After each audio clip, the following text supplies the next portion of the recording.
Welcome to The Explainer. Go ahead and just take a nice deep breath and really settle in with me, because today our sole focus is on something truly fascinating, the properties of rose quartz. We're going to map out its exact psychological and physiological impacts. Basically, we're figuring out exactly how this beautiful stone connects the mind and the body. Okay, let's dive into this. Section 1, the inner self, balancing and uplifting. To really understand rose quartz, you kind of have to start from the inside out. Before we even think about touching on the physical body, we have to establish this baseline of emotional equilibrium.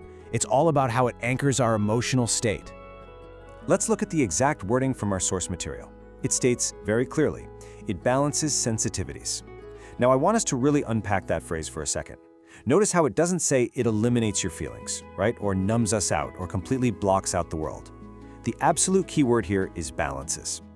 Sensitivities are, well, they're just a totally natural part of being human. We all have reactions to the world around us. But what our text is really highlighting here is the idea of grounding those sensitivities. It's like taking those extreme soaring highs and those super dramatic lows and bringing them all into a steady, manageable inner equilibrium.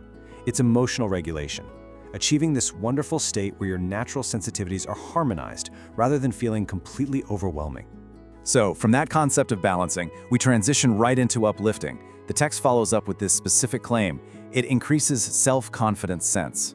And, I absolutely love the precise phrasing they use there. It doesn't just say, hey, it makes you confident. No, it specifically says it increases your self-confidence sense.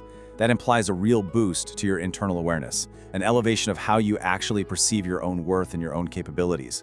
Once those sensitivities we just talked about are balanced and grounded, this secondary emotional benefit can really take root. Your internal sense of self-assurance is heightened. It's honestly this fantastic 1-2 punch for the inner self, first bringing you to a nice steady emotional baseline, and then boom, actively building up your internal confidence. Now, what's really interesting about this slide is that it represents a major pivot in our source text. We're looking at the physical vessel from mind to body. We are stepping entirely out of the realm of those intangible emotional benefits and moving directly into the physical vessel. The source material doesn't just leave us with balanced feelings and a better sense of confidence. It explicitly grounds the properties of rose quartz in very tangible physiological effects. Here is the exact list of the physical benefits as laid out in the document. The text states that rose quartz is beneficial for the kidney, the lungs, the body heating system, and the heart. Let's pause thoughtfully on each of these for a moment. We have the kidneys, filtering and clearing out the body.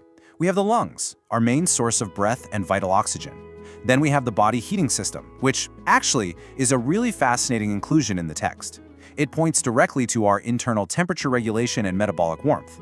And finally, the heart, our central engine. Just look at the full-bodied impact represented here. The text doesn't just isolate one minor physical trait. It maps the stone's benefits across major, absolutely critical biological systems that keep us alive and functioning every single day. So the crucial point is that there are exactly 4 specific physiological areas targeted by this crystal, according to our text. 4 distinct systems: kidney, lungs, body heating system, heart. I really want you to lock this number into your memory: 4. When you think of the physical wellness applications of rose quartz based on this material, remember the number 4. It's a highly structured, definitive list provided by the source, showing a really broad but specific spectrum of physical support. By emphasizing this number, we can clearly separate the 2 psychological benefits we learned earlier from these 4 distinct physical takeaways. Let's move to and see how this builds into our final concept, amplified synergy.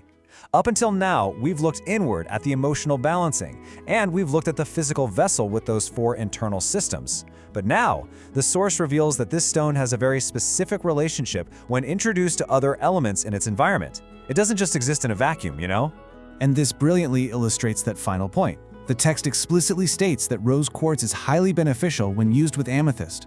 This is the whole concept of amplified synergy in action. It's a highly beneficial partnership highlighted by our source. Out of literally all the possible pairings out there, the text specifically zeroes in on this exact combination. It's basically suggesting that to maximize or complement that balancing of sensitivities, the increase in your self-confidence sense, and those 4 physical benefits to the kidneys, lungs, heating system, and heart, you should pair it with amethyst.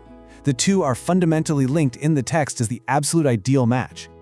Well, that brings us to the end of our journey through this source material. We've covered the psychological grounding, the 4 physiological targets, and its synergistic pairing. So I want to leave you with this final thought drawn directly from everything we've learned today. Will you use it for self-confidence, physical wellness, or paired with amethyst? Think about which of these distinct, text-derived properties really resonates the most with you today. Thank you so much for joining me on this explainer and for taking the time to explore the truly magical properties of rose quartz with us.